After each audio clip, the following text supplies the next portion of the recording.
श्री स्वामी समर्थ सर्वांना अवधूत चिंतन श्री गुरुदेव दत्ता.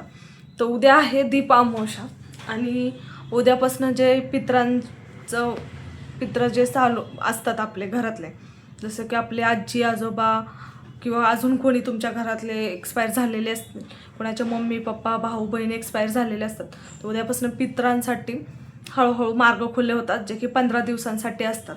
तर त्याच्यामध्ये आपण उद्या काय सेवा करायची आहे, मेन तर आपण जी सेवा असते ती पित्रांसाठी असते. प्रत्येक अमावस्याला कुणाला पितृदोष असेल तर त्याच्यासाठी पण सेवा असतात. तर आपण कोणती सेवा करावी, तर उद्या आपल्याला संध्याकाळी दोन्ही साईडला आपला जे मुख्य दरवाजा असेल त्याच्या दोन्ही साईडला कणकेचे दिवे बनवून घ्यायचे. त्या दिव्यामध्ये तिळाचं तेल घालायचं आहे तुम्हाला. त्या तिळाच्या तेलामध्ये तुम्ही चार वाती लावू शकता. ह्या दिव्यामध्ये 4, ह्या दिव्यामध्ये 4, म्हणजे तुम्हाला 8 वाती घ्यायच्या असतील टोटल. अर्ध्या नाही करायच्या, पूर्ण अख्ख्याच वाती घ्यायच्या तुम्ही जे आपण दुकानामधून आणसाल त्या. ह्या दिव्यामध्ये 4 वाती घालायच्या, त्या दिव्यामध्ये 4 वाती, आणि चारीचे तोंड उत्तर पूर्व पश्चिम दिशेला असे करायचे. चारी बाजूने एक एक एक एक तोंड करायचं आहे दोन्ही दिव्यांचं. त्याच्यामध्ये तुम्ही तीळ घालू शकता, काळे तीळ, जे की मुख्य पितरांसाठीच असतं. ते काळे तीळ ते तुम्हाला कुठेही 5-10 रुपयामध्ये मिळेल. दुकानामध्ये जरी गेले ना तुम्हाला 10 रुपयाचं मिळतील, ते भरपूर होतील दोन्ही दिव्यांसाठी. किंवा तुम्हाला हातगाडी वगैरेमध्ये पण मिळून जातील. दुकानामध्ये तर सहजच मिळतील. तुम्ही कोणत्याही किराणा मालाच्या दुकानामध्ये गेले तर तुम्हाला मिळून जातील. ते त्या दिव्यामध्ये घालायचे आहे. आणि दिव्या लावल्यानंतर ना दिवा तुम्हाला घराच्या बाहेर नेऊन लावायचा, जिथं तुम्ही दिवे ठेवणार आहेत. जसं की खाली तुम्ही प्लेट ठेवा, त्याच्यावरती दिवा ठेवा, त्याच्यामध्ये तेल टाका. तेल टाकल्यानंतर ना तुम्ही 4 ज्या वाती त्या टाका. ह्या 4 वाती ह्या दिव्यामध्ये, त्या 4 वाती त्या दिव्यामध्ये, त्याचे 4 बाजूला तोंड करा. त्याच्यामध्ये तीळ टाका. तीळ असले तर अतिउत्तम, काळे तीळ ते टाकून द्या. त्याच्यानंतर वात लावा. रामरक्षाचं पठण करा. येत नसेल तर यूट्यूबला लावा. यूट्यूबला लावल्यानंतर तिथे शांतपणे बसा आणि ऐका. 1-2 मिनटाचं, जास्त 5 मिनटं, खूप झालं 5 मिनटं. त्याची स्तुती आहे, ते पण पठण करा. येत असेल तर म्हणून टाका, नसेल येत तर आपल्या यूट्यूबला लावा. आणि झाल्यानंतर ना तुम्ही करू शकता. आता तुम्हाला अजून आणखीन काय करायचं आहे, सकाळी उठल्यानंतर तुम्हाला एक सेवा करायची आहे. तेलाचा दिवा लावायचा आहे. मी म्हणन तुपाचा किंवा तेलाचंच लावा, जे की आपल्याला आपल्या गॅसला आपली जी चूल आहे तिचं पूजन करायचं आहे. आणि तिथं आपल्याला दिवा लावायचा आहे तुपाचा किंवा तेलाचा. तर हे काय करायचं आहे की आपण आपल्या अग्निदेवतेची पूजा करतो. त्याच्यानंतर ना तुम्ही दिवसभरामध्ये गाईला कधीही नैवेद्य दाखवू शकता. जो काही तुम्ही नैवेद्य खाणार आहात तो नैवेद्य दाखवू शकता. त्याच्यानंतर तुम्ही मुंग्यांना थोडी साखर टाका. कुत्र्याला किंवा गाईला जे काही तुमचं घास असेल तो नैवेद्य तुम्ही ठेवू शकता. दारात कोणीही आलं उद्या, कोणीही येऊ द्या, 1, 2, 3, 4 रुपये काही तुमच्याकडे जे काही असेल, तेल तूप जे काही असेल तो उद्या दान करा. ते दान का करायचं, तुमच्या पाठीमागची जी काही साडेसाती असते, जो काही ग्रहमान असो तो पूर्ण निघून जातो. आणि पहिल्या पण जे जुने लोक होते ते अमावस्याला किंवा पौर्णिमेला प्रत्येक वेळेस मागायला येत होते. तर पहिली लोक आपली काय सांगायची, दारात कोणीही आलं तर त्याला माघारी पाठवू नये. पण आत्ताची जी कंडिशन आहे तशी राहिली नाही आहे पहिल्यासारखी.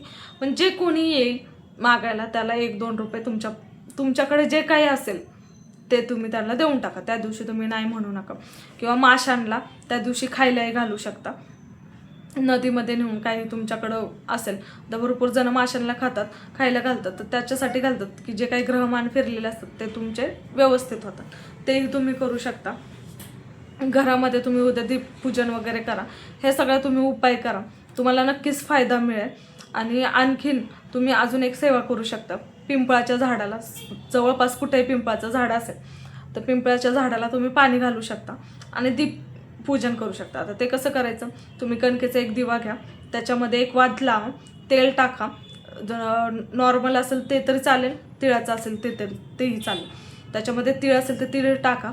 तिथं पूजा वगैरे अगरबत्ती लावा. जो काही आपला दिवा असेल तो लावा.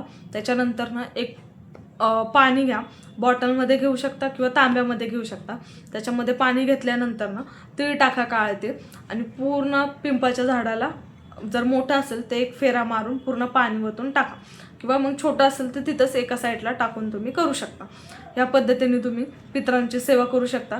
पितृस्तुती स्तोत्रम हे पठण करू, नक्की पठण करा. येत नसेल तर यूट्यूबला लावा आणि अजून येत नसेल तर मी खाली या व्हिडिओच्या खाली पितृ स्तोत्रांचं पूर्ण तुम्हाला देते. जर तुम्हाला कुठं मिळत नसेल तर मी तो व्हिडिओ पूर्ण टाकते माझ्या यूट्यूब चॅनलवर. तो तुम्ही नेमका ज्यावेळेस तुम्ही करणार असेल त्यावेळेस तुम्ही फक्त पठण करायला येत नसेल तर तुम्ही ऐकू शकता. आणि रामरक्षा स्तोत्राचं ह्याचं नक्की पठण करा. तुम्हाला खूप नक्कीच चांगले प्रभाव म्हणजे येईल. जे काही तुम्हाला पितरांमुळे आता आपण काय होतं आत्ताचे जे म्हणजे चालू आहे तर काय करतात एवढं काही मान्य करत नाही, पण ह्या गोष्टी होतात. ज्यावेळेस ह्या गोष्टी त्रास द्यायला सुरू होतात ना त्यावेळेस खूप त्रास होतो. त्यावेळेस आपल्याला कळत नाही कुठं काय जायचं. एकदम छोट्या सेवा असतात जे की तुम्ही त्याने पितरांना तुम्ही तुमच्या शांती देऊ शकता. त्याच्यानंतर तुम्ही पितरांना दही भाताचा नैवेद्य ठेवू शकता. दही भाताचा नैवेद्य तुम्ही फोटो पुढे ठेवू शकता किंवा तुम्ही कुठेही ठेवू शकता. दही भाताचा नैवेद्य प्रत्येक कुणालाही ठेवू शकता. तुम्ही देवाला ठेवू शकता किंवा आपल्या पितरांनाही ठेवू शकता. का ठेवू शकता? दही भाताच्या नैवेद्याने कोणताही राग किंवा तुमचा जो दोष असेल तो कमी होण्यास मदत करतो. ह्याच्यासाठी दही भाताचा नैवेद्य ठेवला जातो जो की राग शांत करण्यासाठी. आणि जो काही तुम्हाला दोष आहे तो कमी प्रमाणात होतो. पितरांचा जो राग असतो तो कमी होतो. जसं की आपल्याला पितरांची संपत्ती हवी असते तर पितरांचं आपल्याला सगळं हवं असतं, मग त्याच्यासाठी आपल्याला त्यांची शांती करण्यासाठी योग्य असतं. तर पितृदोष लागल्यानंतर ना भरपूर लोक भरपूर ठिकाणी जातात. तुम्ही ह्याच छोट्या ज्या मी सेवा सांगते त्या तुम्ही केल्यास तर तुम्हाला कुठेही जायची गरज पडणार नाही. तुम्ही ह्या सेवा नक्की करून बघा. नक्कीच तुमच्या आयुष्यातले भरपूर काही संकटे जे असतील ते दूर होतील आणि तुम्हाला नक्कीच खूप छान प्रभाव म्हणजे जे तुमच्या आयुष्यामध्ये अडचणी त्या कमी होण्यास मदत होईल.